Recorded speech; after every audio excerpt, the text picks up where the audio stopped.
Merci pour les orateurs de cette première partie.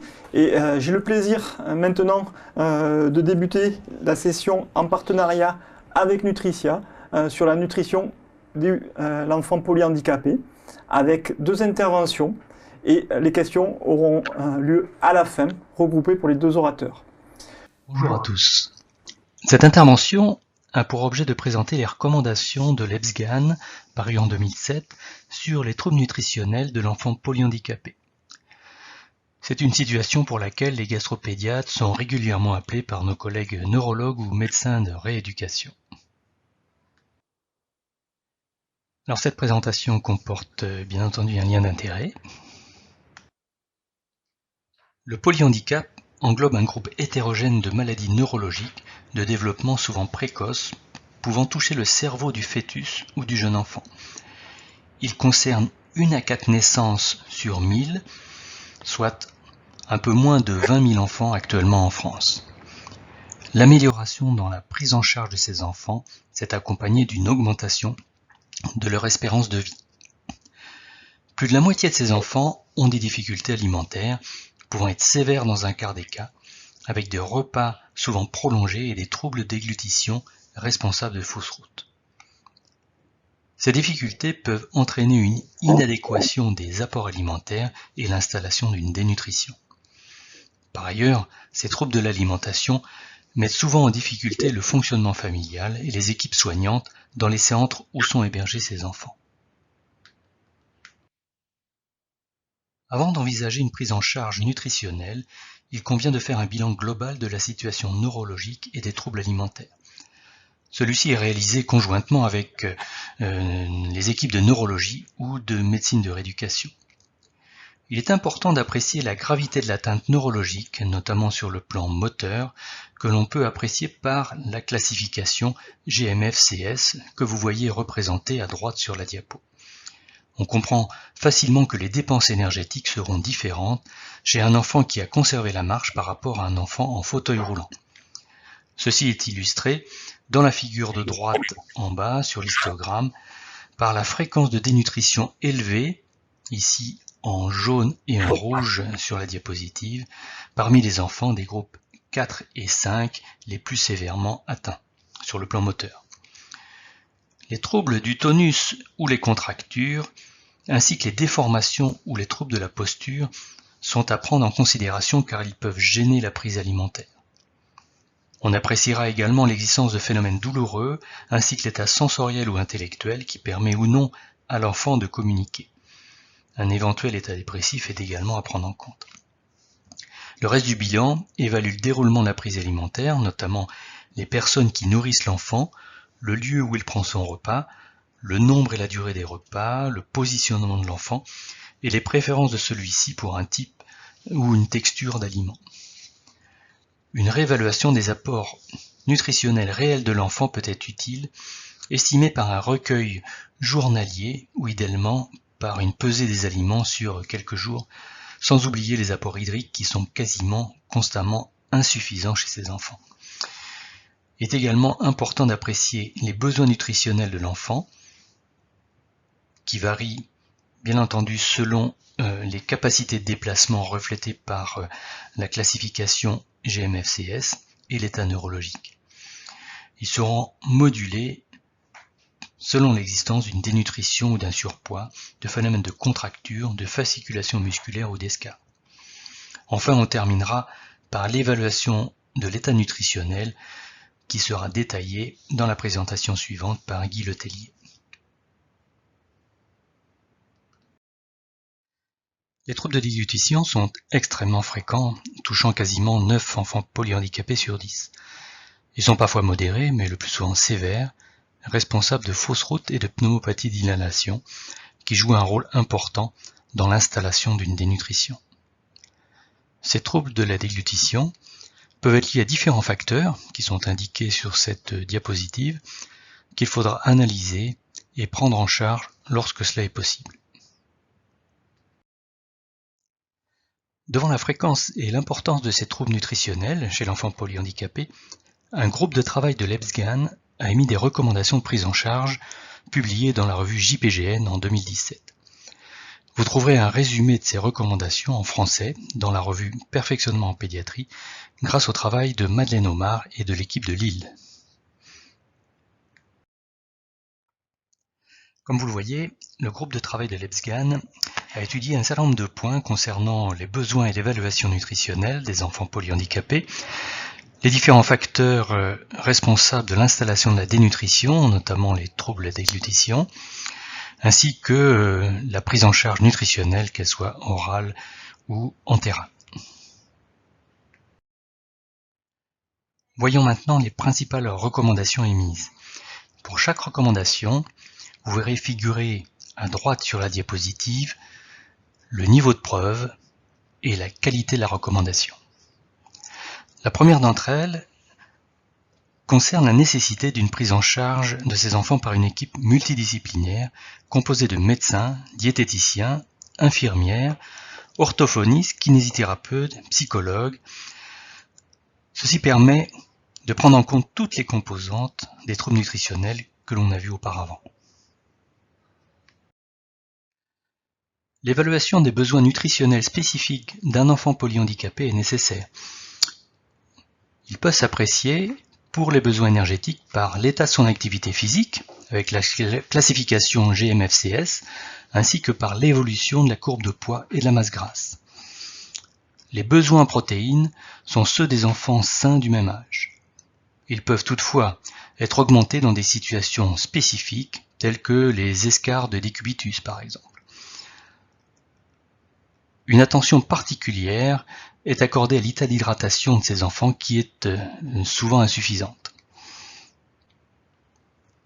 Les besoins en micronutriments sont identiques à ceux des enfants sains en restant vigilants sur le risque de carence vitaminique en cas de régime très déséquilibré.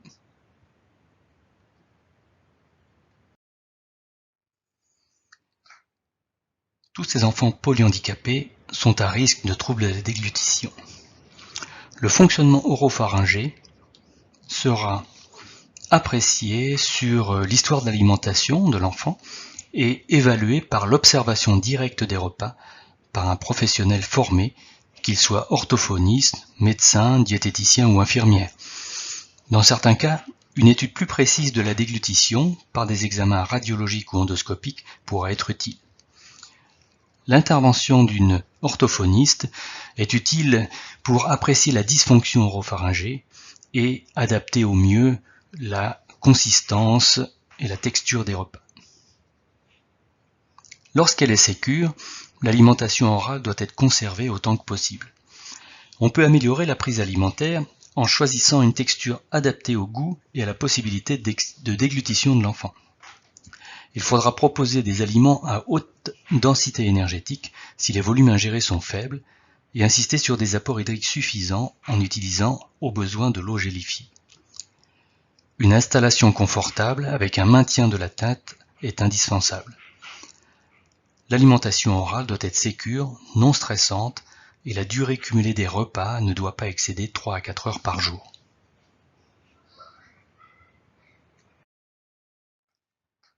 Une alimentation entérale doit être proposée lorsque l'alimentation orale n'est pas sécure, ne permet pas d'assurer les besoins de l'enfant, en cas de durée excessive des repas ou de dénutrition.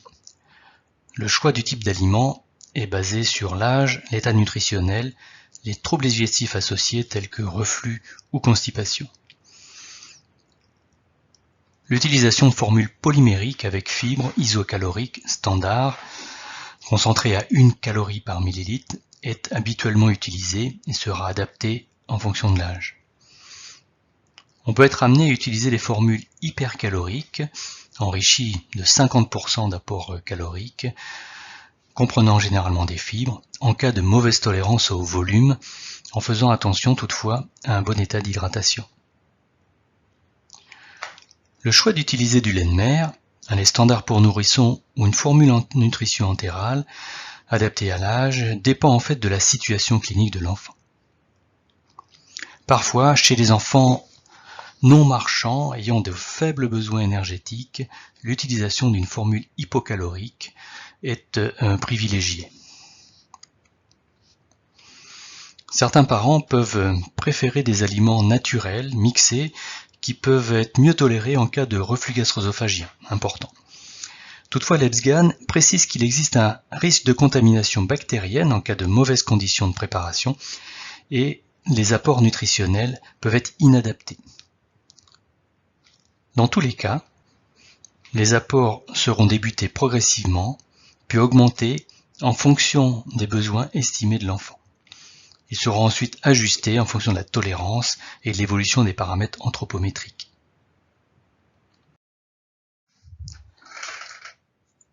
Ces enfants ont généralement une alimentation entérale prolongée et la présence d'une sonde gastrique peut être mal tolérée par l'enfant, s'arracher ou se déplacer avec un risque de pneumopathie d'inhalation et parfois être une source de gêne à la prise alimentaire par la bouche.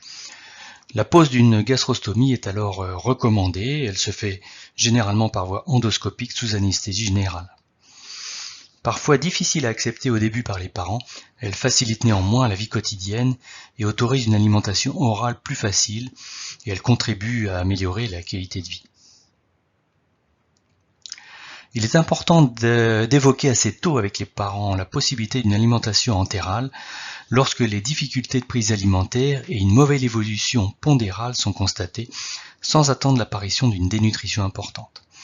Les parents pourront alors percevoir les avantages de cette technique et l'accepter progressivement. Après la mise en place, l'alimentation entérale améliore la prise pondérale, l'état nutritionnel, mais a également un effet positif sur l'état mental et psychologique de l'enfant, la vie sociale et familiale. Parmi les comorbidités fréquemment associées chez ces enfants, le reflux gastro-œsophagien est très fréquent et peut retentir sur la prise alimentaire et l'état nutritionnel. Il est recommandé qu'en cas de reflux gastro-œsophagien clinique, les IPP puissent être prescrits en première intention. Leur indication devra toutefois être réévaluée régulièrement en cas d'utilisation au long cours en raison des effets secondaires possibles comme les infections pulmonaires ou l'ostéopénie. En cas de reflux gastro-œsophagien persistant associé à des complications de type œsophagie peptique ou pneumopathie d'inhalation malgré un traitement médical au long cours, une indication d'intervention chirurgicale anti-reflux pourra être discutée. L'indication de celle-ci sera évaluée par une équipe spécialisée en raison de la morbidité importante liée à cette intervention dans cette population d'enfants. Il est recommandé de pratiquer un bilan endoscopique préopératoire à la recherche d'une œsophagie peptique ou d'un endobrachioœsophage. Éventuellement, d'autres examens complémentaires pourront être utiles. L'intervention sera proposée en cas de persistance de complications sévères malgré le traitement médical optimisé.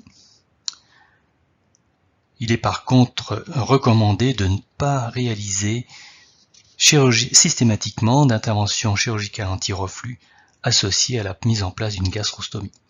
Cette dernière sera effectuée préférentiellement par voie endoscopique.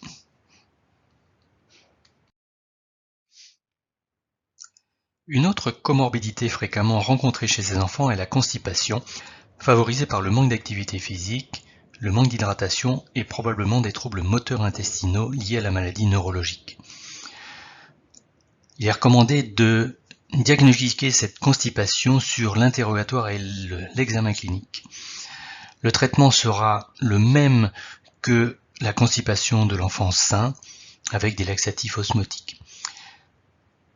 Une prudence sera toutefois de mise en cas de fausse route qui pourrait contre-indiquer la prise orale de ces laxatifs.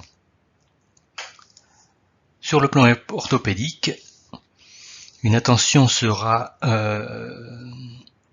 prêtée à l'existence de problèmes dentaires, de déformations orthopédiques ou de problèmes de posture qui pourraient retentir de façon importante sur l'alimentation.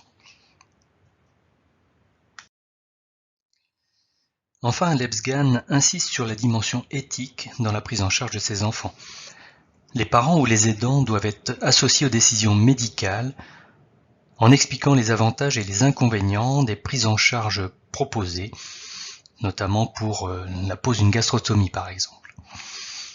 Dans certains centres, des professionnels de l'éthique peuvent intervenir pour aider les équipes et les familles.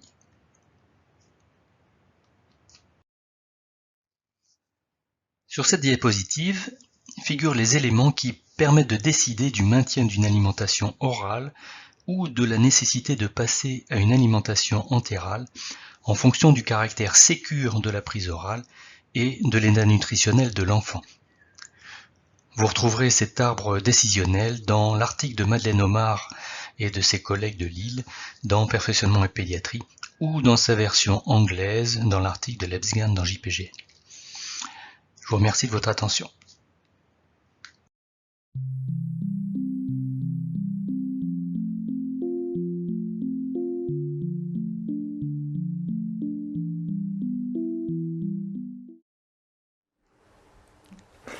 Merci beaucoup Thierry. Nous allons maintenant accueillir le docteur Guy Letellier, pédiatre et médecin de rééducation à Nantes, qui va nous présenter un nouvel outil de dépistage des troubles nutritionnels de l'enfant handicapé. Bonjour, je remercie les organisateurs pour cette invitation. Je suis pédiatre et médecin de rééducation dans un SSR pédiatrique à Nantes. Je prends la suite de l'excellente présentation du professeur Lamiraud. Il a bien posé les bases de la nécessité du dépistage de la dénutrition et du risque nutritionnel chez l'enfant porteur d'un handicap et a fortiori polyhandicapé. Je vous décrirai ici le processus qui a amené à la réalisation d'un outil simple de dépistage de la dénutrition, baptisé pour le moment FNST ou Feeding and Nutrition Screening Tool. Cette intervention est financée par Nutricia, que je remercie au passage. Le postulat de départ, c'est donc que ces enfants porteurs de handicap, dont les enfants atteints de paralysie cérébrale, qui représentent la majorité de nos patients, sont à risque de dénutrition. Et nombre de nos collègues ont déjà réalisé des évaluations nutritionnelles de ces enfants, mais elles s'avèrent longues et coûteuses. Bien sûr, nous avons une longue tradition d'interrogatoire clinique et de valorisation de la parole des parents et des aidants. Une orthophoniste de Philadelphie, Joanne Arvedson, elle, a commencé à publier autour des troubles de la déglutition chez l'enfant atteint de paralysie cérébrale. Elle s'est beaucoup intéressée aux questions à poser aux parents et c'est à partir de ces travaux que nous allons poursuivre. Vous avez déjà entendu parler des drapeaux rouges ou red flags, qui seraient autant de signes d'alerte pour identifier les sujets à risque de dénutrition. Ces questions utilisées en dépistage de troubles lors du repas permettraient d'orienter de façon plus rapide les enfants vers un spécialiste pour réfléchir à la mise en place d'une nutrition entérale, par exemple. Les questions clés rapportées dans ces publications sont au nombre de 4. Interroger sur le temps passé à prendre un repas, si celui-ci est une source de stress pour le parent ou l'enfant. S'il prend suffisamment de poids, et il est précisé dans la colonne de droite que cela peut être aussi un gain suffisant de poids sur une période et ou à un âge donné. Et enfin, existe-t-il des problèmes au moment de l'alimentation? Et là, c'est l'orthophoniste qui parle d'un encombrement haut lors du repas, avec une voix enrouée, qu'elle peut appeler en anglais gurgly voice, voire qu'il y a une pathologie respiratoire d'encombrement chronique.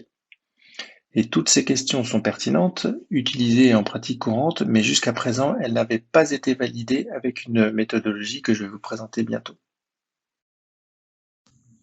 Du coup, pour aller plus loin, un panel d'experts européens, français, belges, anglais, néerlandais, allemands, espagnols, grecs et je crois jusqu'en Turquie, se sont réunis à plusieurs reprises afin d'isoler toutes les questions à poser aux parents ou aidants. Il s'agissait alors de trouver ce que l'on pourrait adapter de façon un peu plus universelle aux différents pays pour constituer un outil simple, rapide, facile et validé.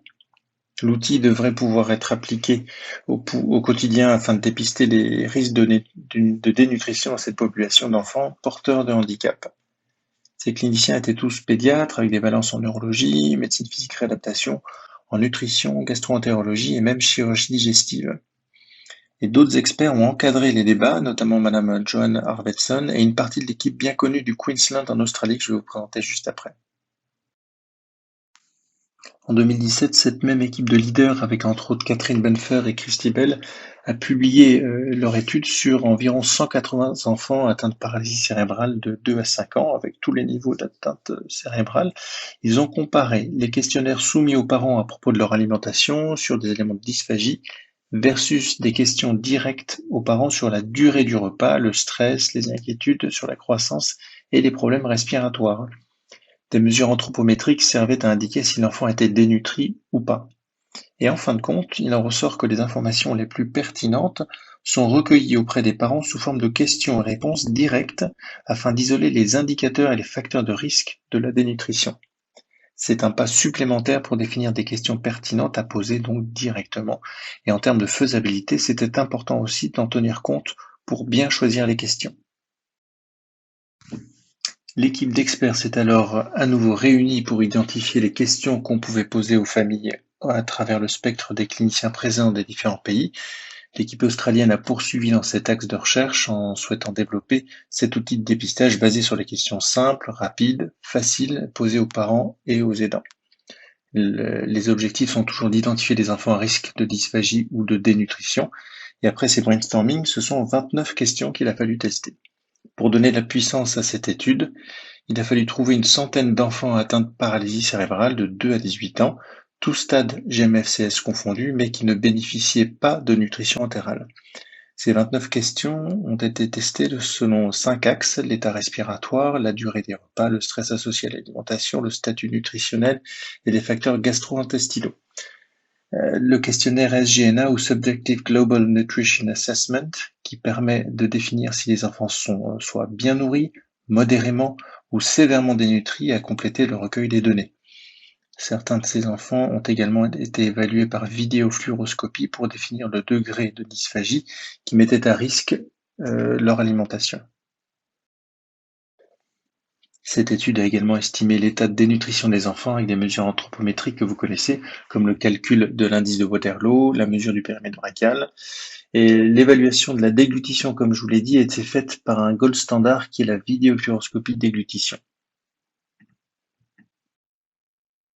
Mais aussi par une échelle que nous avons traduite ici en français qui s'appelle l'EDAX, comme Eating and Drinking Ability Classification System. C'est une échelle qui permet de classer les sujets atteints de paralysie cérébrale selon leur capacité à s'alimenter et à boire, comment ils s'alimentent dans la vie de tous les jours et selon les critères significatifs. C'est un outil standardisé et validé à partir de l'âge de 3 ans. Et on retrouve le même système de classification que le score GMFCS dont a parlé Thierry Lamiro tout à l'heure, en niveau 1, 2, 3, 4 ou 5. Pour information, l'échelle est traduite en français, mais elle doit encore être validée dans notre population. Vous verrez que c'est un point important pour utiliser les outils, même une fois traduits. C'est comme ça que l'équipe australienne a développé et validé cet outil de dépistage qui se résume en des questions posées directement aux parents. Cette publication date d'avril 2019 dans DMCN. Ils ont finalement retenu 89 enfants âgés en moyenne de 6 ans avec tous les profils de paralysie cérébrale. Ici, les questions sont en anglais et n'ont été retenues que celles qui avaient la meilleure sensibilité et spécificité. Ce qui veut dire que cet outil permet d'identifier 100% des enfants à risque de dénutrition et 100% des enfants qui ont une dysphagie. À chaque question où l'on répond par yes ou unsure, on retient un score de 1 et si le score global est supérieur ou égal à 3, il y a un risque majeur de dénutrition et il faut en référer à un spécialiste comme vous. Toujours avec ce groupe d'experts européens et australiens, il a été proposé une méthodologie de bonnes pratiques d'adaptation transculturelle des mesures en santé qu'on trouve auprès de l'OMS, du COSMIN ou Consensus-Based Standard for Selection of Health Measurement Instrument et de la revue systématique faite par Kohler en 2014. En pratique, sur le graphique que vous voyez en bleu, nous avons réalisé 2 traductions simultanées de l'outil original de l'anglais vers le français. Cela comprenait les questions et les consignes d'utilisation du questionnaire. En poursuivant l'arbre, nous avons fait une traduction dite de conciliation. Puis, il y a une traduction en aveugle dans l'autre sens, elle-même revue par les auteurs originaux. Ce questionnaire traduit ici en langue française a été pré-testé auprès des familles en consultation, puis en dernier lieu a permis de faire des corrections qui s'imposaient pour valider la traduction finale. Voici la traduction en français et les fameuses 4 questions qu'il est intéressant de connaître, à savoir, première question, pensez-vous que le poids de votre enfant est trop bas et on demande à la personne en face de répondre par oui, non ou je ne sais pas. Deuxième question, votre enfant a-t-il des difficultés à prendre du poids et il faut répondre par oui, non, je ne sais pas. Et 2 autres questions où il faut répondre sur une échelle de 0 à 10 pour demander s'ils pensent que leur enfant a des difficultés à manger par rapport aux autres enfants de son âge ou s'il a des difficultés à boire par rapport aux autres enfants de son âge.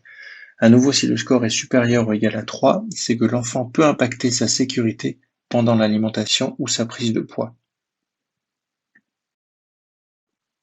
Ce pré-test avant-dernière étape pour valider la traduction s'est fait rapidement auprès de 21 familles. Il a permis de tester la bonne compréhension des questions et d'identifier la satisfaction à y répondre. Les enfants étaient âgés de 2 à 18 ans et selon les recommandations et l'anthropométrie dont nous disposions en consultation, ce score de dépistage a effectivement permis d'identifier les sujets à risque de dénutrition et afin de proposer une orientation diagnostique et thérapeutique.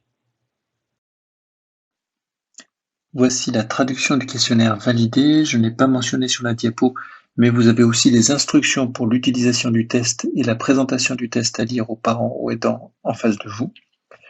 Vous avez à nouveau les mêmes questions que je vous ai lues auparavant. Comme elles sont simples et que vous les avez déjà bien en tête, j'insiste une dernière fois.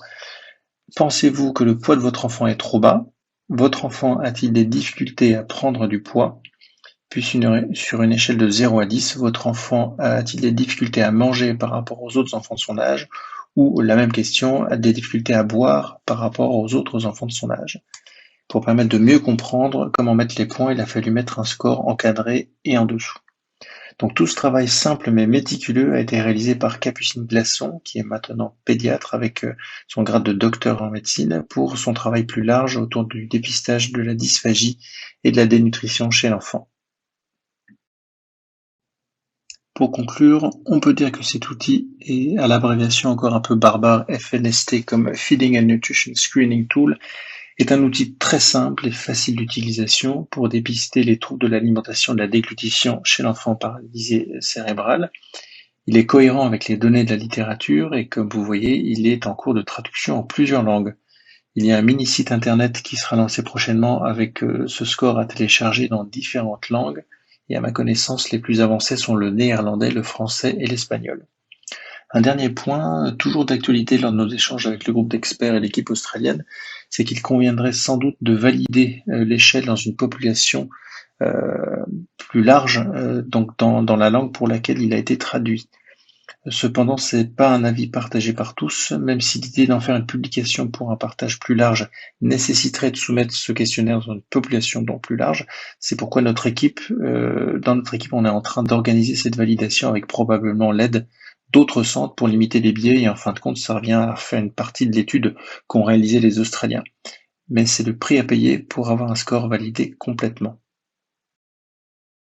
Je vous remercie de votre attention et vous souhaite un très bon après-midi.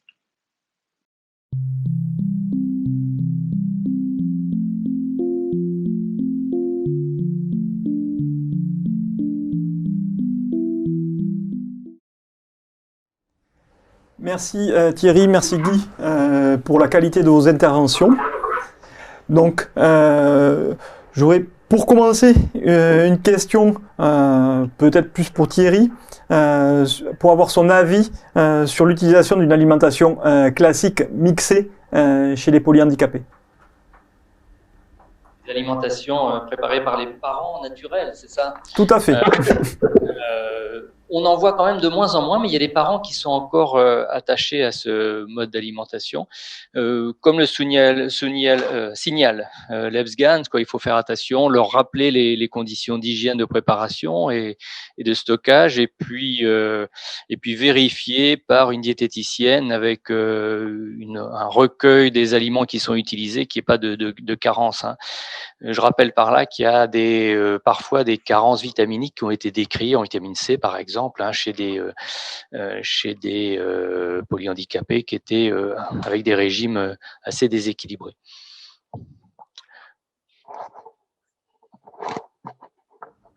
Ok, merci Thierry. Et une autre question pour toi, Thierry. Quelle est la place pour toi de la nutrition nocturne chez un enfant polyhandicapé avec un reflux et sans Nissen? C'est une bonne question. Je ne suis pas sûr qu'il y ait vraiment une évaluation très précise de l'efficacité, notamment sur le reflux lui-même, sur la tolérance de ce mode d'alimentation. Tu sais que de plus en plus, mais dans d'autres pathologies, On privilégie plutôt l'administration séquentielle la journée des compléments d'alimentation par voie entérale. Dans la population d'enfants polyhandicapés, je ne crois pas qu'il y ait d'études précises. Tout dépend un petit peu du volume de l'enfant qu'il est capable de tolérer. Si par exemple les volumes tolérés sont relativement faibles à cause d'un gros reflux gastro-œsophagien et que par ailleurs il n'y ait pas d'indication à faire une intervention chirurgicale, à ce moment-là, ça limite beaucoup l'utilisation d'un apport suffisant uniquement la journée. Et donc on peut, dans ces cas-là, faire un complément nocturne. Mais ça implique évidemment toute une organisation de la part des familles. Merci Thierry. Une question pour Guy Letellier. Je veux savoir si ce questionnaire a été validé aussi parmi les soignants, puisqu'on a souvent des enfants qui vivent en institution et en famille, et parfois des discordances dans l'évaluation de l'alimentation, de la dénutrition, de la tolérance de l'alimentation. C'est une excellente question. Alors en pratique, elle est utilisable par n'importe quel aidant, qu'il soit familial ou son soignant en institution. Il n'y a pas eu de différence en fait notée par les Australiens sur le public auquel a été appliqué ça, mais c'était principalement des parents en tout cas décrits là-dedans.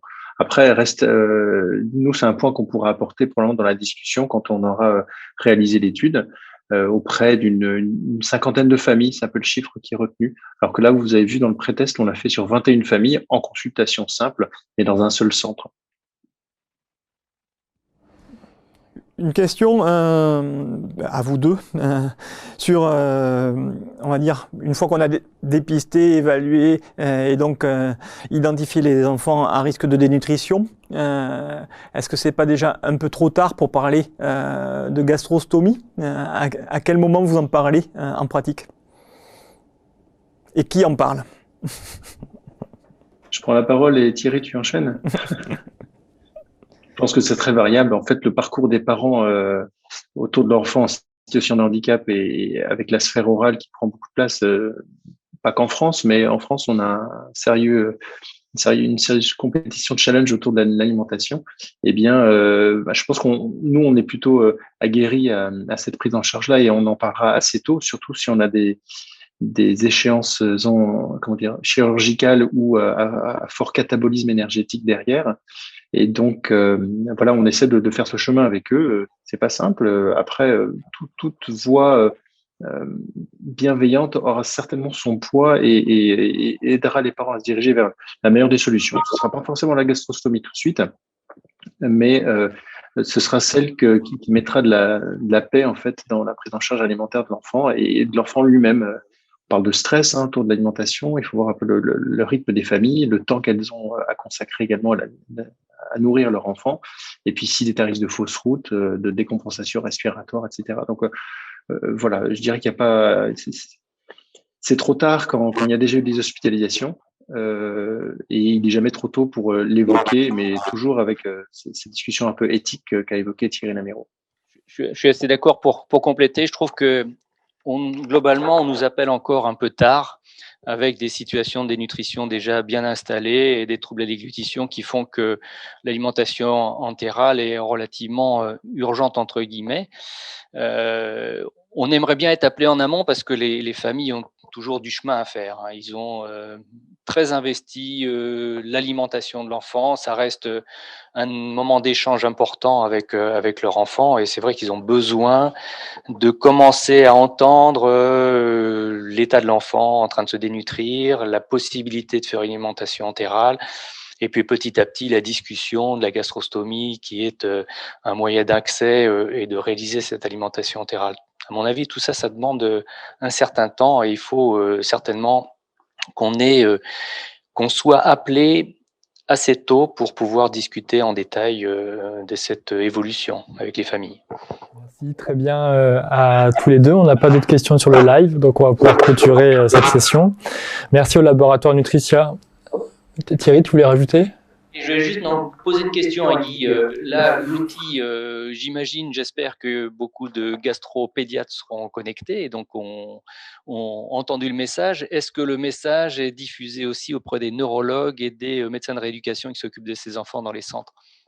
Eh bien, écoute, on a fait une première communication grâce à l'invitation de Nutricia il y a 1 an au congrès de neuropédiatrie et ça avait été très bien accueilli. Et puis, il y a différents centres qui m'ont appelé avec des neurologues justement pour avoir un outil simple à utiliser en consultation classique et au moins ne pas omettre ce point-là qui est quand même essentiel dans la prise en charge globale.